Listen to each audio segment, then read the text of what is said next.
This is our sweet claw. We run a sweet and a savory claw. The alligator claws are the newest addition to our menu. They mimic like a bear claw, but they are representative of the South. For this one, it's toasted pecans that are chopped, marzipan filling, starting from the side that Jen's working on, just closing the alligator claws shut, and then we'll follow up with like cutting the tails.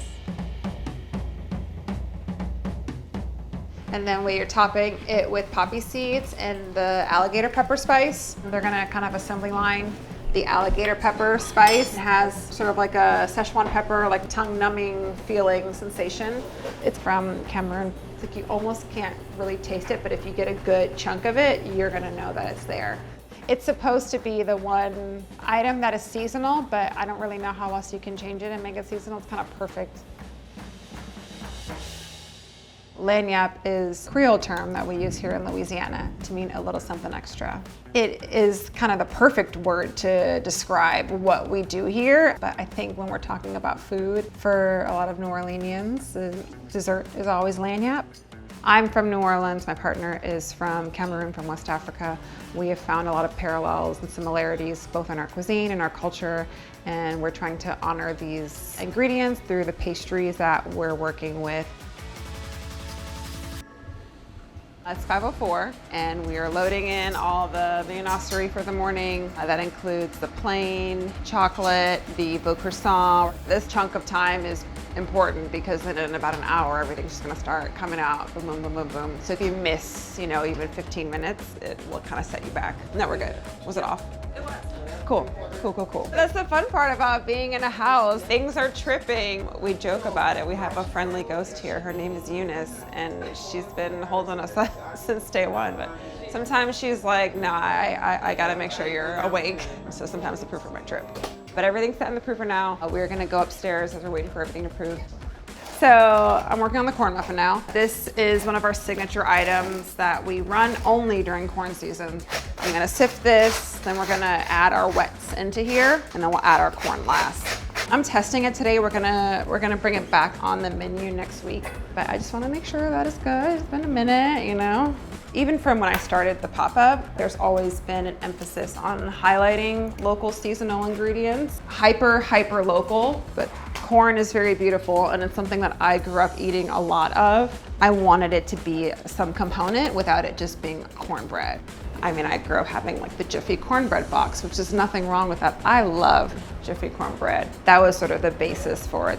Now I am lining the muffin liners with the corn husk. This is gonna maintain all the moisture and just like be very delicious in that way. It peels off so easily from the corn husk rather than a muffin liner. You think about when you peel off a cupcake, you gotta get some of that crumb outside of that. That's what I want. Like I wanna have that entire thing. It's a little crispy on the bottom. Also, it does bake differently from like a dehydrated corn muffin liner versus a fresh one. Corner, coming in.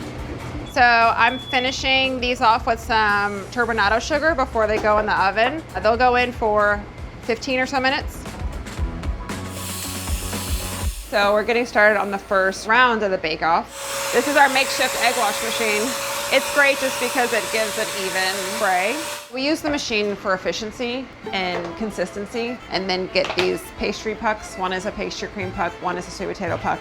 The more I feel like I can standardize the efficiency and the cleanliness of everything, the easier it will be to scale up. The pastry cream will get finished with some jam and figs, and then the sweet potato will get finished with collard greens. This collard green one is like been a staple. It's really delicious. So I'm pulling the corn muffins now.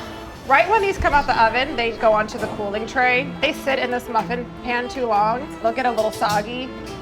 The corn muffins have cooled. If they don't cool enough, the butter's just gonna melt. So you really have to be patient with this. I'm gonna pipe some of the honey butter on. This is Plugra butter, Acadian honey, so a local honey, a little bit of salt. And then we pipe them sort of like a half moon crescent shape on top, just to give it a little bit of pizzazz. Butter and cornbread are like a match made in heaven, like they are meant to be a marriage together. We just finished piping all these on. We're gonna taste another one before it goes out. I think what I like about it is like, it's still really moist. Still pretty light. I think more honey in the honey butter. Yeah. I kind of like the idea of adding Maldon salt on top. I think a few more tweaks on the base recipe for it, but otherwise it's pretty solid. Lino and I are perfectly split between front of house and back of house. Lino's running the coffee program and making sure that the case maintains its integrity. I'm running back of house, doing all of the pastry. We work a lot maintaining the integrity and consistency of things and getting more efficient. So this is the Grains of Paradise. It's one of our signature items on the menu. Cinnamon sugar filled. It's our take on like a cardamom bun. This is standard like yeasted dough and it has the filling already in it. Nina sheeted it out, spread the filling, and then sort of like folded it together. So we're kind of creating like a laminated layer of filling and dough. And then now we're just gonna spread it thin so that we can cut it into strips. This was definitely inspired by like Swedish cardamom bun, that sort of style, like a twisted roll. These get twisted in some way that I cannot explain. Other than that, they get like a double twist around your fingers and then a double twist in front. And this is just our personal stylistic choice of shaping them like this. But I think the fun part too, your sort of like initiation into training and working here is to practice shaping them. But everyone has their own sort of way of doing it, and you can also tell who's shaped which ones because they're slightly different, but we're trying to make sure they're all exactly the same. Yeah, like if they're tinier, it's because someone has little tiny hands. Small hands. And it's really cute. So we've wrapped up that first batch. We're gonna get started on maybe the Vaucroissant now. The Vaucroissant is our take on a lattice sausage-filled pastry, something that you may find that may be like a pigs in a blanket, but with croissant instead. These are the most complicated item on the menu, I think, to put together. We have tried different variations of it in terms of shaping it, but what's working best right now is the one that's probably the most complicated version. Cutting individual rectangles and then making a sandwich out of it, essentially. Vaucroissant is now a 4th-generation Creole sausage maker in New Orleans. We'll do Creole mustard sausage. When I was interested in doing this, I was R&D'ing it down the street from Vaucroissant, and I walked over there and I was just like, I'm planning on doing this thing, and like, I'm gonna test something for you and I'm gonna bring it back, and I didn't tell him what it was. And I came back and he was just like, this is the best thing I've ever eaten in my life with the sausage. Like, holy heck, what did you do? The technique is to not smush in, but you want the layers to meet together to like kiss. And it's one thing that like my fingers are sort of like flipping like this as opposed to just like pressing and pinching. I'm really making sure that the pastry is closed so that these two layers are side by side and not smushed. So it's 7:30. We have our huddle in 15 minutes. This is the time of the morning when we're trying to get the last little finishings on. Taz is putting orange zest on the grains. Nina's about to do the second part of the Vaucroissant. This is the hot sausage. I think that's kind of where we are. There's a lot going on between 6 to 7, really 6 to 8, and even into the 9 a.m. time. All of the baking is happening. Nigel's coming in with our coffee. This is also a very important part of the morning. It's the most important part of the morning. This is actually the most important part of the morning. We are not alive. Yeah, as the barista's dialing in the coffee for the morning. Kitchen, thank you. Thank you. Yay, Cheers. Kitchen gets our coffees. Cheers, Lino. Cheers. Salud. Yeah, I always get a cortado every morning. This is the best part of the morning, I'm not gonna lie.